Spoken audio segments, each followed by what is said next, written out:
Hello friends, this is doctor Vivek Maheshwari and welcome to psychology की आपकी अपनी पाठशाला। रिसर्च एप्टीट्यूड की क्लास कंटिन्यू चल रही है। हर रोज एक एक नए टॉपिक रिसर्च के ऊपर हम समझने की कोशिश कर रहे हैं। कल हमने समझा था रिसर्च प्रॉब्लम क्या होती है, लेकिन इससे बात अभी खत्म नहीं हुई कि रिसर्च प्रॉब्लम क्या होती है। इससे हमें ये समझ में आ जाएगा कि रिसर्च प्रॉब्लम कैसी होनी चाहिए। केवल एक इंट्रोडक्टरी पार्ट हुआ है और आज हम दो चीजों पर डिस्कस करने वाले हैं। पहला कि रिसर्च प्रॉब्लम की उत्पत्ति कैसे होती है, या हम कहें कि ओरिजिन कौन कौन से हैं रिसर्च प्रॉब्लम के, और दूसरा characteristics of the research problem की शोध समस्या की विशेषताएं क्या हैं। पहले हम अपना एक टॉपिक पूरा करते हैं, फिर उसके बाद दूसरा टॉपिक पूरा करेंगे। पहला टॉपिक हमारा है कि origin of research problem. Origin of research problem कि शोध समस्या की उत्पत्ति कैसे होती है, कौन कौन से कारण हैं। हम बात करने वाले हैं टोटल 4 रीजन की कि जिनसे रिसर्च प्रॉब्लम की उत्पत्ति होती है। पहला है obstacles in the fulfilment of need.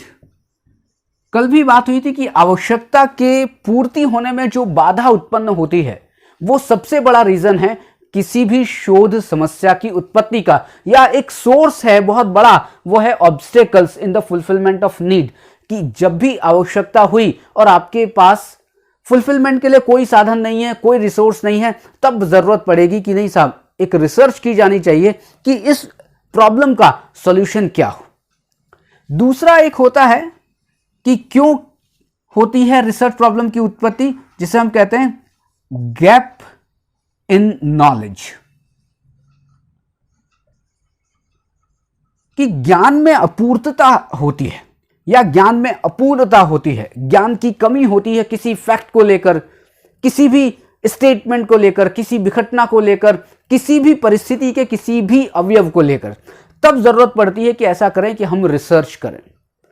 कोविड-19 आया, कोविड-19 की दवाई नहीं थी, कोविड-19 की कोई वैक्सीन नहीं थी, ज्ञान में अपूर्णता थी, नॉलेज का गैप था। उस गैप को पूरा करने के लिए रिसर्च किया गया और रिसर्च के बाद रिजल्ट ये आया कि कोवैक्सीन लगा ली जाए या कोविशील्ड लगा ली जाए। और रिसर्च ये निकला कि भाई साहब पास में मत जाओ, एक दूसरे को मत छुओ, किसी भी तरीके से अगर कोई व्यक्ति छींके तो उसके पास मत जाओ, मास्क लगा के रखो। ये क्या है, हमारी ज्ञान में अपूर्णता थी।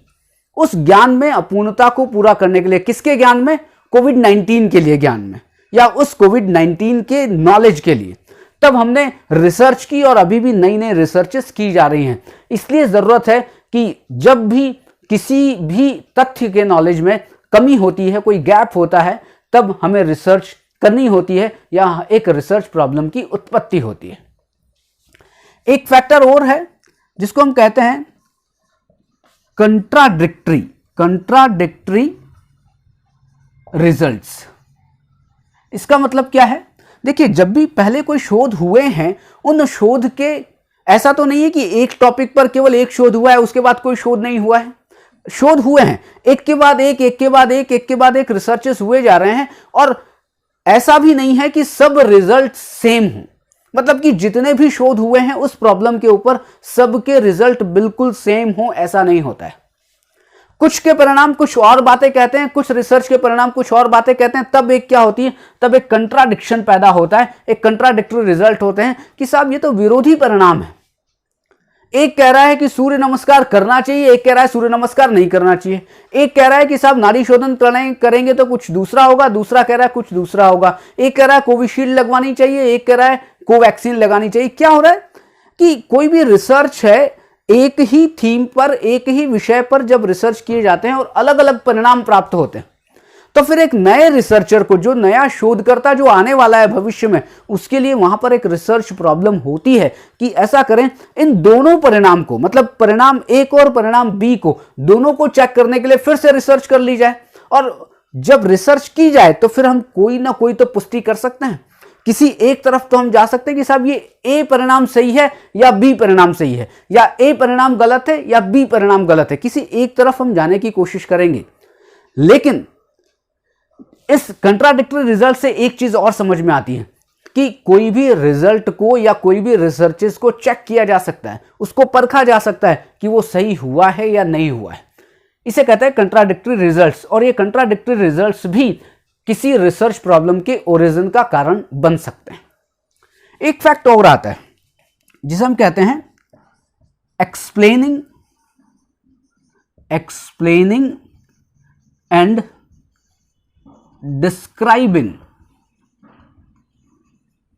द फैक्ट, कि जब हमें किसी फैक्ट को एक्सप्लेन करना होता है, जब हमें किसी फैक्ट को डिस्क्राइब करना होता है, तब हमें रिसर्च प्रॉब्लम हमारे सामने आती है, या हमारे सामने वो प्रॉब्लम आती है कि किसी फैक्ट को व्याख्या करनी हो तब भी रिसर्च कर सकते हैं, या किसी फैक्ट को हमें डिस्क्राइब करना हो तब भी हम रिसर्च कर सकते हैं, या रिसर्च प्रॉब्लम हमारे सामने आती है। आप कहेंगे कि साहब एक्सप्लेन करना और डिस्क्राइब करना तो बिल्कुल सेम है। सेम नहीं है। एक्सप्लेन करना और डिस्क्राइब करने में एक थोड़ा अंतर है। दोनों का अर्थ एक ही लगता है कि हमने उस तथ्य के बारे में बातें की, हमने उस तथ्य को समझा, लेकिन दोनों में अंतर है। डिस्क्राइब करने का मीनिंग क्या है कि तथ्य, फैक्ट, घटना, फिनोमिना जैसा है आपने वैसा ही डिस्क्राइब कर दिया, जैसा है वैसे ही आपने डिस्क्राइब किया। अब एक्सप्लेन करने का मतलब क्या है कि जैसा है वैसा डिस्क्राइब करने के बाद आपने उसका ये ऐसा क्यों है, यहां पर क्या हो रहा है, यहां पर डिस्क्राइब करने का मतलब क्या है, यहां पर उत्तर मिल रहा है व्हाट का, कि साहब ये क्या है, ये आपने कहा ये ऐसी चीज है, दैट्स इट। आपने जो भी फैक्ट जो वर्तमान में था आपने उसके बारे में केवल और केवल वर्णन किया है। लेकिन जब हम एक्सप्लेन करने की बात आती है तो एक्सप्लेन करने में एक उत्तर मिलता है, और वो किसका होता है, वाई का, कि साहब ये ऐसा क्यों है। अब दोनों में अंतर समझ में आ रहा है, एक क्या है और एक ऐसा क्यों है। जब क्या है तब भी हमें एक रिसर्च प्रॉब्लम जनरेट होती है, और ये क्यों है तब भी हमें रिसर्च प्रॉब्लम जनरेट होती है। आप किसी भी फैक्ट की, किसी भी फिनोमिना की बात कर लें, किसी भी इंफॉर्मेशन की बात कर लें कि आपको जिसके बारे में नहीं पता है, आपको नहीं पता है, तो आप क्या करते हैं, अच्छा मैं रिसर्च करता हूं, मैं इसके ऊपर डीप स्टडी करता हूं, ये क्या है, क्या है मतलब मैं इसको डिस्क्राइब करना चाहता हूं। तब हमें डिस्क्राइब करने के लिए भी एक रिसर्च प्रॉब्लम हमारे पास है, और दूसरा मैं इसको एक्सप्लेन करना चाहता हूं कि ये ऐसी क्यों है। अब ऐसी क्यों है और ऐसी क्या है, इन दोनों में अंतर जो है उसी को कहते हैं एक्सप्लेन करना, और इसी को कहते हैं डिस्क्राइब करना। जब हमें किसी तथ्य को, किसी फैक्ट को, किसी फिनोमिना को, किसी व्यक्ति को, किसी ग्रुप को जब हमें एक्सप्लेन करना होता है या जब हमें डिस्क्राइब करना होता है, तो उससे भी एक रिसर्च प्रॉब्लम की उत्पत्ति हो सकती है।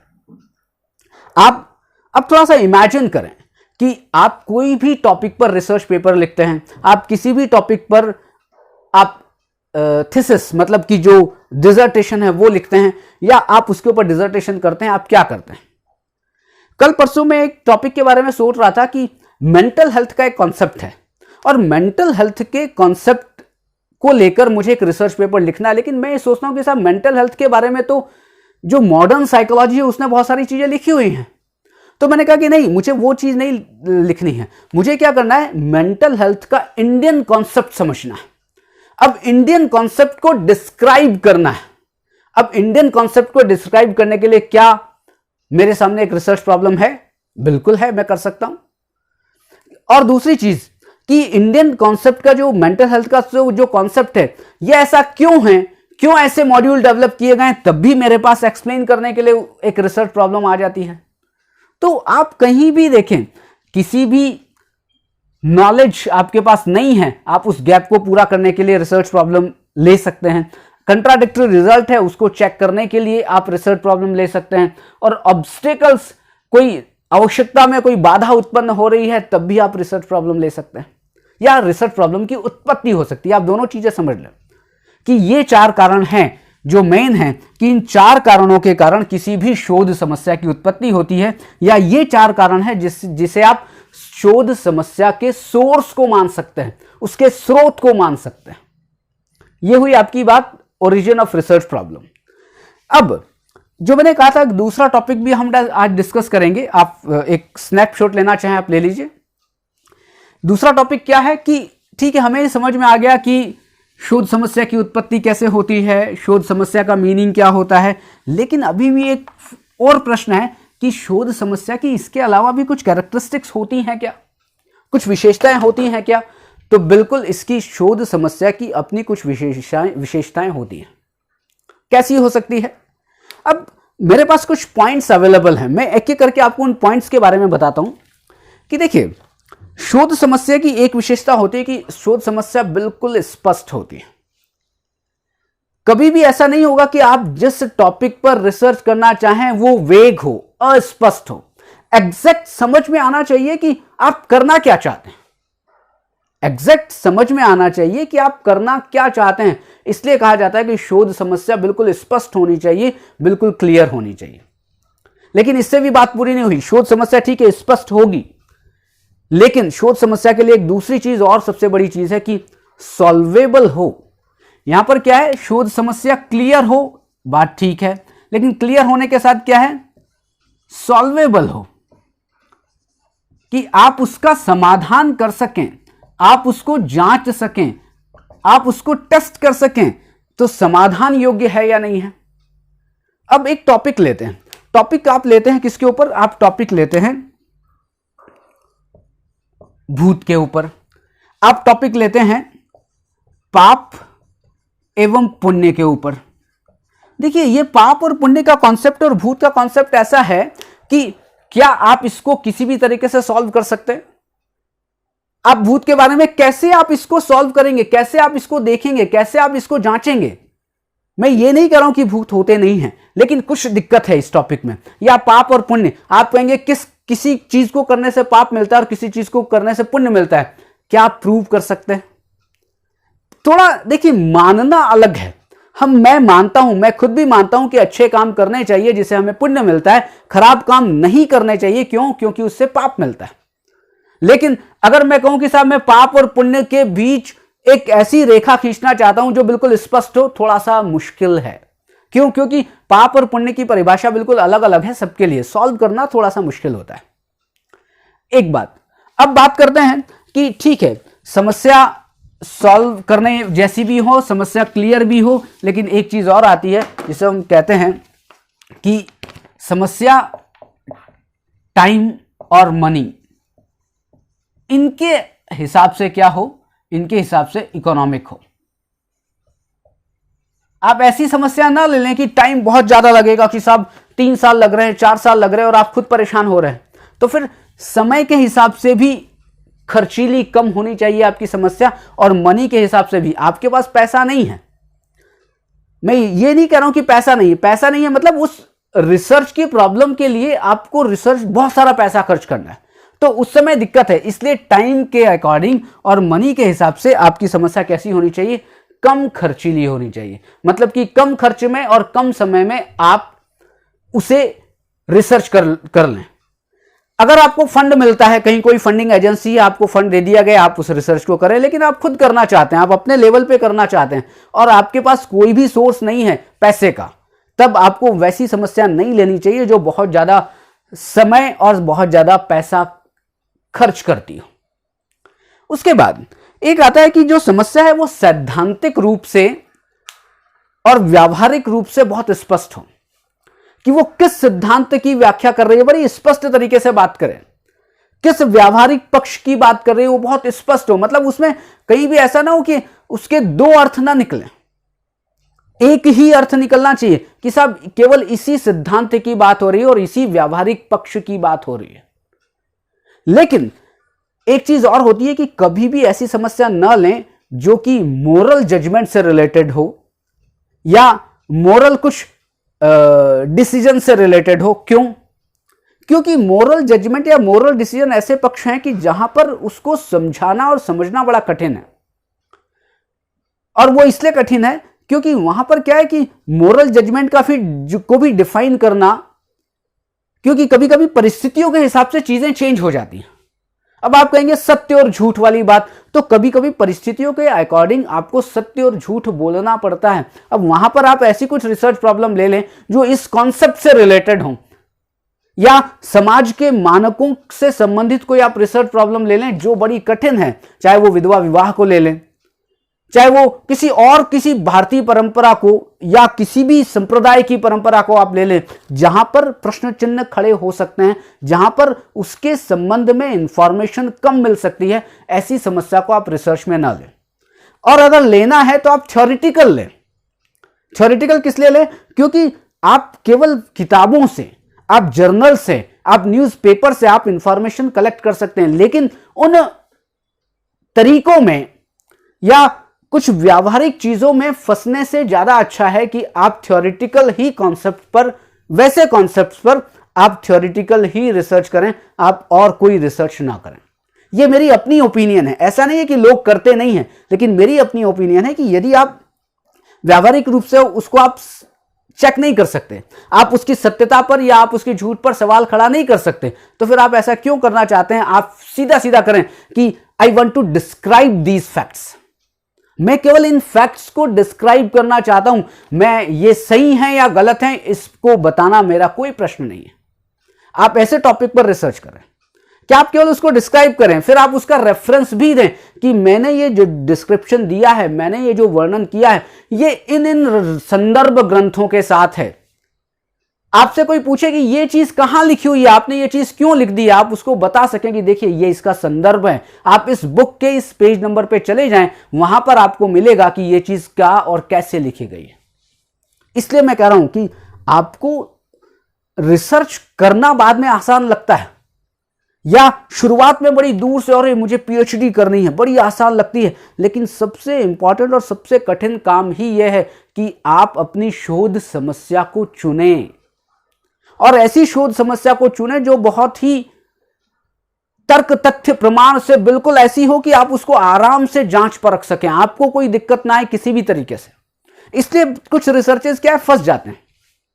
क्यों? क्योंकि सामाजिक अपनी मर्यादाएं हैं, कुछ अपनी व्यक्तिगत मर्यादाएं हैं, पैसा नहीं है, समय नहीं है, आपने बहुत सारी चीजें क्लियर नहीं की हैं, सोसाइटी में जो सैंपल हैं, जो लोग हैं, वो कहीं ना कहीं आपको किसी तरीके से सपोर्ट नहीं कर रहे हैं, सैंपल्स की कमी है, तो आपको दिक्कत आएगी। इसलिए ज्यादा बेटर यह कि आप पहले सारी के सारी समस्या की विशेषताओं को ठीक ढंग से समझ लें।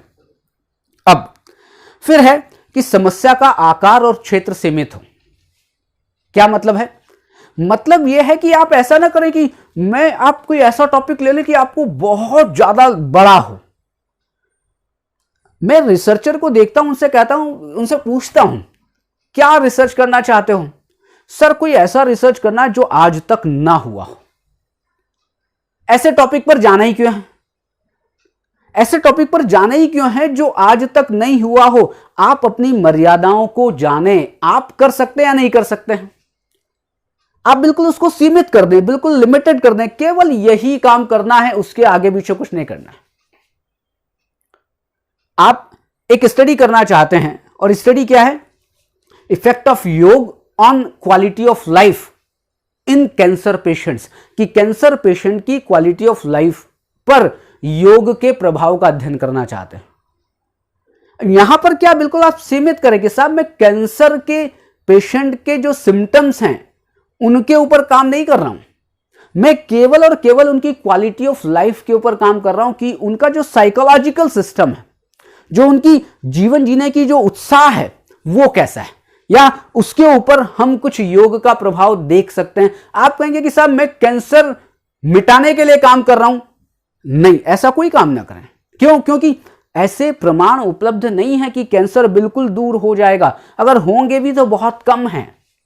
मैं ये नहीं कह रहा हूं कि बिल्कुल नहीं है, कुछ होंगे, लेकिन आप देखिए, आप रिसर्चर हैं, शुरुआत छोटे रिसर्च से करें और फिर उसके बाद किसी बड़े रिसर्च पर जाने की बात सोचें। आप पहले कैंसर पेशेंट की क्वालिटी ऑफ लाइफ पे काम करें, आप कैंसर पेशेंट के पेन पे काम करें, आप कैंसर पेशेंट्स की और जो उसको एंग्जाइटी है, जो डेथ एंग्जाइटी उसको बहुत ज्यादा होती है, क्या होगा, कैसे होगा, आगे का जीवन चलेगा या नहीं चलेगा, उसके ऊपर काम करें।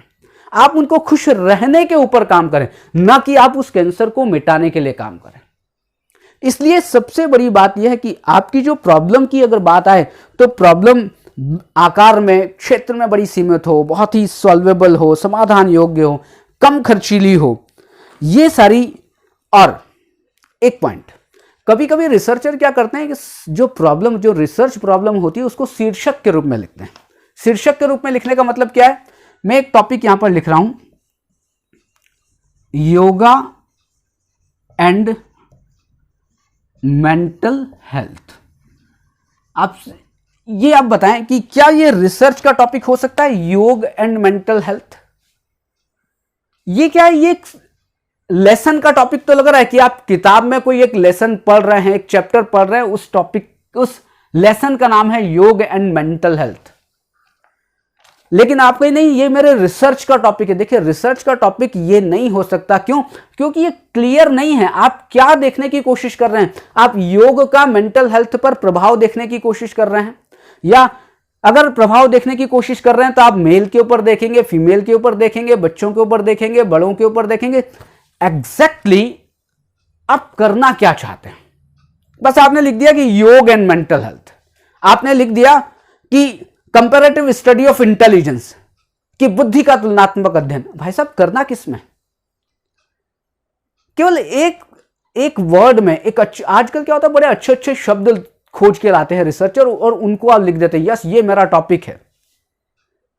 जैसे योग एंड हैप्पीनेस, हैप्पीनेस को कैसे बढ़ाएं। ठीक है, ये रिसर्च नहीं हो सकती।